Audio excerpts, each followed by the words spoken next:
तीसरा दिन टीआरई 3.0 री एग्जाम का पेपर खत्म हुआ। आज 9-10 का पेपर था। हमारे साथ नवीन सर मौजूद हैं। सारे लोग इंतजार करते हैं पेपर देने के बाद कि नवीन सर बताएंगे कि क्वेश्चन का लेवल कैसा था, और उसके बाद हर चीज डिस्कस करेंगे कि कौन से सब्जेक्ट से कितना क्वेश्चन पूछा गया, कहाँ शिक्षक अभ्यर्थी अटके होंगे, क्योंकि आप लगातार टेस्ट भी लेते हैं तो आपको अच्छे से मालूम है कि शिक्षक अभ्यर्थी जो है वो कहाँ अटके हुए।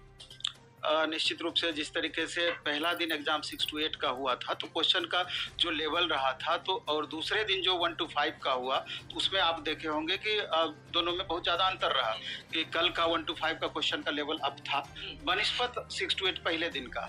फिर जाकर के आज पुनरावृत्ति उसकी हुई है, लगभग पहले दिन वाली स्थिति है। हालांकि सब्जेक्ट वाइज अगर इसका डिटेल किया जाए तो सभी पेपर की स्थिति एक जैसी नहीं है, इसमें उतार चढ़ाव है। लेकिन कॉमन पेपर का जहाँ तक सवाल है, क्योंकि रिजल्ट आपका जब भी बनता है 120 क्वेश्चन पर बनना है, पहले तो ये जान लेना जरूरी है। क्योंकि अभी भी बहुत सारे जो स्टूडेंट हैं जिनको आगे टीआरई 4 में देना है, टीआरई 3 वाले को तो सबको पता है, टीआरई 4 वाले जिनको देना है आगे चल करके उनको कन्फ्यूजन रहता है कि सर 150 पे मेरिट बनेगा या 120 पे। तो जान लें कि 120 पर मेरिट आपका बनना है। लैंग्वेज पेपर आपका क्वालिफाइंग नेचर का होता है, और लैंग्वेज पेपर इस तरह का अभी पूछे जा रहे हैं। 30 क्वेश्चन में 21 क्वेश्चन आपका हिंदी से होता है, 9 क्वेश्चन आपका इंग्लिश से होता है। तो क्वेश्चन इस तरह का है कि हमको लगता है कि मैक्सिमम छात्र इसमें क्वालिफाई करेंगे ही करेंगे, दिक्कत नहीं है जिस हिसाब से क्वेश्चन पूछा जा रहा है। अब मूल चीज पे आते हैं। सबसे पहले हम कॉमन पेपर पे थोड़ा चर्चा कर लेंगे, उसके बाद सब्जेक्ट वाइज हम चर्चा करेंगे। कॉमन पेपर की अगर हम बात की जाए तो सबको पता है कि 40 क्वेश्चन सभी सब्जेक्ट वालों के लिए कॉमन होता है, बिल्कुल ही। और ये 40 क्वेश्चन अपने आप में बहुत ही महत्वपूर्ण है, क्योंकि 80 क्वेश्चन सब्जेक्ट के बाद यही 40 क्वेश्चन ऐड करके मेरिट बनता है।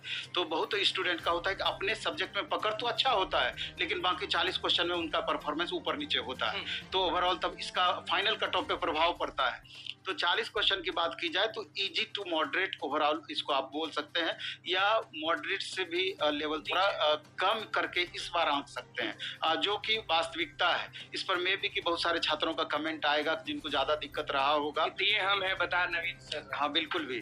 तो अगर सब्जेक्ट वाइज इसमें हम व्याख्या करें तो जैसे हिस्ट्री का 8 क्वेश्चन भारतीय राष्ट्रीय आंदोलन से पूछा गया। इसमें 8 क्वेश्चन में एक क्वेश्चन ऐसा था कि अच्छे हिस्ट्री के टीचर से डायरेक्ट वो क्वेश्चन सॉल्व नहीं हुआ।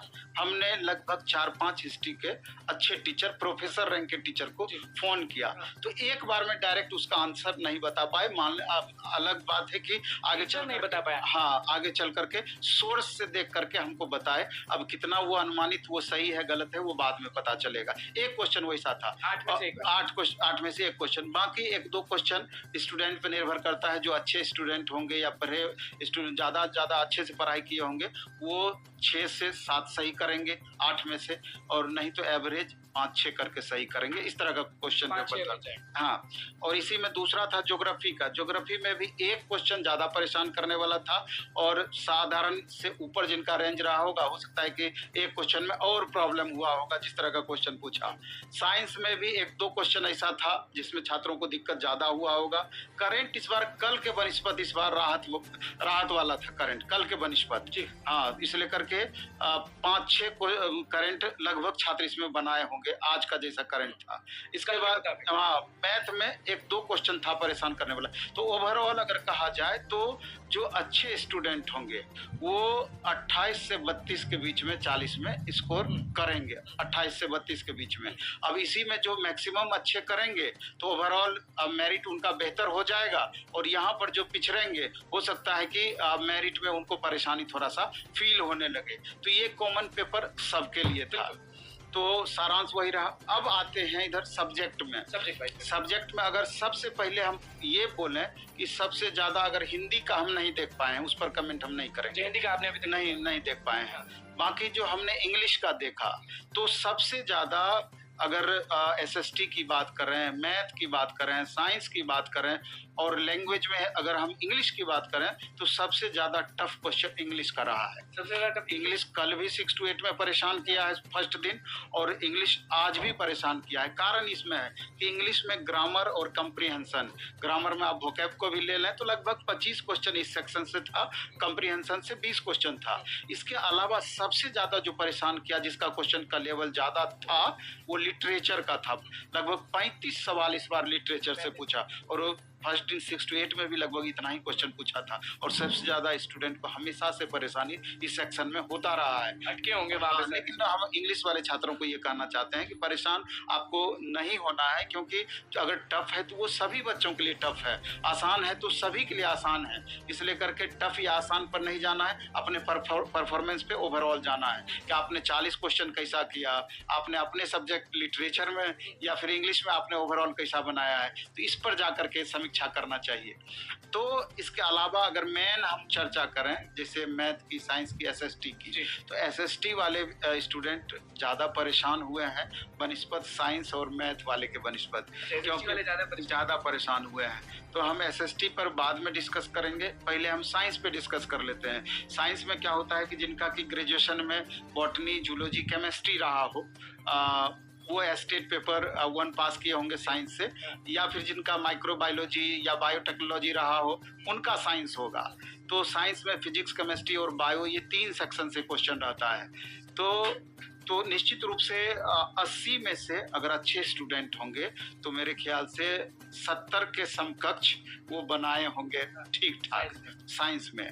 और साधारण स्टूडेंट की अगर हम बात करें, मतलब एवरेज स्टूडेंट की बात करें, तो 60 प्लस वो भी 80 में से, हाँ 80 में से सही किए होंगे। यानी साइंस का लेवल आप कह सकते हैं कि 10-12 क्वेश्चन ज़्यादा परेशान करने वाला था, बाकी नॉर्मल क्वेश्चन था उसमें। हमने जो देखा, हमने जो सॉल्व करवाया। अच्छा, जैसे परीक्षा खत्म होती है आप एक्सपर्ट से सुना है, एक्सपर्ट से राय लेते हैं उसके बाद? नहीं, जैसे कि अपना जो एक्सपर्ट है लगभग 25 से लेकर 28 टीचर अपने पास हैं। उसके बाद एक अलग एक्सपर्ट ग्रुप है जो क्वेश्चंस आपका तैयार करती है, लगभग 20 से 25 मेंबर उसमें है, यानी 50 एक्सपर्ट का टीम है। और जैसे ही एग्जाम समाप्त होता है, सेंटर पर रहते हैं वो लोग, तुरंत क्वेश्चन सेंटर पे भी बहुत सारे आपके फैकल्टी। हाँ बिल्कुल, और वहाँ से आकर के तुरंत क्वेश्चन सॉल्व करने में लग जाते हैं। नहीं तो हम उतना बड़ा विद्वान नहीं है, इतना कम विद्वान आप जो कट ऑफ जो बताते हैं वही जाता है, वो अलग बात है, उसका समीक्षा अलग तरीके से होता है। तो तुरंत हम देख करके इतना ज्यादा हम बता पाए, तो ये टीम बनाती है। तो हम ये बता रहे थे कि साइंस के बारे में। हाँ, मैथ का जहाँ तक सवाल है, मैथ अमरजीत सर अपने यहाँ पढ़ाए थे और बहुत अच्छा, बहुत बच्चे भी उनको लाइक करते हैं और बड़ा शांत तरीके से सारा कुछ कराते हैं। और हमको लगता है कि करीब लगातार जो डेट बढ़ा है, 20,000 प्लस क्वेश्चन तो वो यूट्यूब पे कराए होंगे, 20,000 प्लस क्वेश्चन। हाँ बिल्कुल। और निश्चित रूप से जब इतना क्वेश्चन जब आप कराते हैं, हर लेवल का क्वेश्चन कराते हैं, तो स्वाभाविक सी बात है क्वेश्चन छूटेगा कैसे। और उसमें भी जिस लेवल का क्वेश्चन पूछा है उसको इजी टू मॉडरेट लेवल कह सकते हैं। और इसका अगर मैथ की हम थोड़ा समीक्षा करें, चूंकि जो अपने एक्सपर्ट हैं जो डिटेल हमको बना दिए कि एडवांस से लगभग 45 से 50 क्वेश्चन, 45 प्लस क्वेश्चन खाली एडवांस से पूछा है 80 में से। हाँ, और अर्थमेटिक से 30 क्वेश्चन और स्टैटिक्स से लगभग 5 क्वेश्चन। अगर अलग अलग इसकी व्याख्या करें तो अर्थमेटिक से 23 क्वेश्चन अप्रोक्स आता है, मेंसुरेशन से 19 लगभग क्वेश्चन थे, ट्रिगो से लगभग 10 क्वेश्चन, अलजेब्रा से 7 क्वेश्चन, इसके अलावा स्टैट से 4 क्वेश्चन, प्रोबेबिलिटी से 5 क्वेश्चन। इसी तरीके से आपका क्वेश्चन वार इसका व्याख्या है जो अलग अलग हमारे एक्सपर्ट सॉल्व करके दिए हैं कि पर सेक्शन वाइज कितना कितना क्वेश्चन पूछा गया। लेकिन इसमें यहाँ पर भी साइंस वाली बात है कि 8-10 क्वेश्चन ऐसे रहे हैं कि जो बहुत अच्छे स्टूडेंट रहे हैं, तो वो 8-10 क्वेश्चन में भी मैक्सिमम सही बनाए हैं। बाकी एवरेज स्टूडेंट इसमें 65-70 क्वेश्चन लगभग बनाए होंगे मैथ में। तो ओवरऑल इसको इजी टू मॉडरेट के श्रेणी में आप इसको रख सकते हैं। और मैथ वाले फील गुड कर रहे हैं, लेकिन उनको हम मैथ और साइंस वाले को ये बात बताना चाहते हैं कि आप अभी खुश हो सकते हैं तत्काल, लेकिन अगर आप क्वेश्चन का लेवल थोड़ा डाउन किया है तो आपका ओवरऑल इसी हिसाब से कट ऑफ भी हाई होना है। और जब भी इस तरह के क्वेश्चन में कट ऑफ जाता है तो एक एक मार्क्स पर बहुत सारे बच्चे होते हैं, एक एक मार्क्स के अंतर पर। तो इसलिए करके आप अगर कोई वैसा सिली मिस्टेक, बिल्कुल मायने रखता है, और कोई वैसा आपने सिली मिस्टेक किया होगा जो कि आपको नहीं करना चाहिए था, तो वो आपको दौड़ से बाहर करने के लिए मतलब कि जैसे कि नहीं, कई बार क्या होता है कि जब हम कैलकुलेट कोई भी क्वेश्चन का सॉल्यूशन करते हैं तो आंसर के पास जाके अटक जाते हैं दोबारा से तिबारा से, या फिर सही हमने अपने स्तर से बना दिया, बाद में चला कि नहीं उसके समकक्ष का दूसरा ऑप्शन था। तो इस तरह का मिस्टेक अगर आप चाहते तो वो सही आप कर सकते थे, लेकिन फिर भी आपसे गलती हो जाती है, या कैलकुलेशन में कुछ गलती हो गया और दूसरा आंसर आपको आ गया उस कैलकुलेशन के आधार पर, जो आपने प्रोसेस सारा सही किया है लेकिन आंसर आपने गलत बनाया है। तो इस तरह का सिली मिस्टेक के लिए कोई ऑप्शन इस तरह के क्वेश्चन में नहीं होता है। अब एसएसटी बचना है। एसएसटी का जहां तक सवाल है, एसएसटी वाले बच्चे थोड़ा ज्यादा परेशान रहे होंगे, क्योंकि एसएसटी में मैक्सिमम स्टूडेंट 80% एसएसटी पेपर में स्टूडेंट जो सब्जेक्ट का चयन किए थे वो हिस्ट्री और पॉलिटी था। 80% स्टूडेंट लगभग हिस्ट्री और पॉलिटी।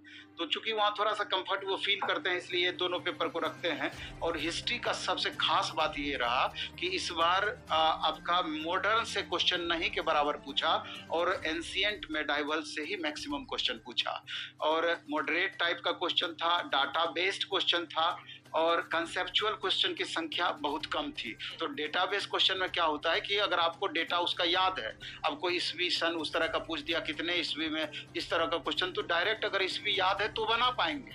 और कंसेप्चुअल में क्या होता है कि आप डिटेल अपने अनुभव के आधार पर भी, अगर आप कहानी के रूप में भी सुन रखे हैं तो फलना का बेटा फलना ही होगा, इस तरह का याद है तो वो आपसे बन जाएगा। तो इसमें डेटा बेस्ड क्वेश्चन ज़्यादा था, इसीलिए करके परेशानी छात्रों को यहाँ पर ज़्यादा हुई। 25 से 30 क्वेश्चन इसमें उस तरह का था। मॉडरेट, और अगर हम पॉलिटी की बात करें तो पॉलिटी में भी लगभग यही स्थिति रही, 20% कंसेप्चुअल और 80% फैक्चुअल। 80% फैक्चुअल का मतलब वही हुआ कि फैक्ट पर आधारित। कंसेप्चुअल क्वेश्चन की संख्या कम है, मात्र 25%। तो यहाँ पर भी छात्रों को दिक्कत पॉलिटी में हुई होगी। इसलिए हिस्ट्री पॉलिटी बनिस्बत आपका ज्योग्राफी, अगर हिस्ट्री से कंपेयर किया जाए तो ज्योग्राफी वाले बच्चे इस बार थोड़ा ज़्यादा कंफर्ट में होंगे। और इकोनॉमिक्स भी डेटाबेस सब दिन से रहा है, इकोनॉमिक्स का भी सो था, इजी टू मॉडरेट उसको आप बोल सकते हैं। तो लगभग आपकी यही स्थिति रही है। चलिए, पहला दिन, दूसरा दिन, तीसरा दिन, सबसे हार्ड आज का दिन कहेंगे या सबसे इजी आज का दिन कहेंगे? हमको लगता है कि इजी पहला दिन, उसके बनिस्बत दूसरा दिन ज़्यादा 1 to 5 का लेवल, फिर तीसरा दिन आज 9-10 में थोड़ा इजी रहा है। हो सकता है कि कल 11-12 का है, उसका लेवल वैसे भी बढ़ा हुआ रहता ही है। अब देखना है कल के एग्जाम के बाद कि उसका लेवल। एक सप्ताह मान के चलिए कि नवीन सर कट ऑफ का खुलासा करेंगे। वो तो बाद की बात है कट ऑफ पर चर्चा करना, क्योंकि कट ऑफ में आपको बहुत बातों पर ध्यान रखना होता है, सैकड़ों हजारों अभ्यर्थी से बात करना होता है, और वो भी वैसे अभ्यर्थी जो आपसे पहले से जुड़ा हुआ हो और जिसके बारे में थोड़ा सा आपको नॉलेज हो कि नहीं ये अच्छे अभ्यर्थी हैं, रहे हैं, और ये जो बताएंगे ये सही चीज बताएंगे, उसके आधार पर सही मूल्यांकन आप कर सकते हैं। बिल्कुल, देखिए नवीन सर हमारे साथ मौजूद थे और किस तरह से पेपर का डिस्कशन हो गया देख लीजिए। ये सब चीज एकदम नोट डाउन करके रखे हुए थे और हर चीज स्पष्ट कर दी। शिक्षक अभ्यर्थी जो सुनना चाहते थे ना, वो नवीन सर ने बता दिया है, और ये भी बोल दिया है कि कल का पेपर ना थोड़ा सा हाई रहेगा। तो दोस्तों, आपने सुना नवीन सर ने क्या कुछ बातें बताई हैं एग्ज़ाम को लेकर कि एग्ज़ाम जो है वो कैसा था, क्या था, और देखते हैं कट ऑफ कब तक जारी होती है। तो दोस्तों, फिलहाल इस वीडियो में इतना ही। आगे की अपडेट के लिए चैनल के माध्यम से जुड़े रहिए। धन्यवाद।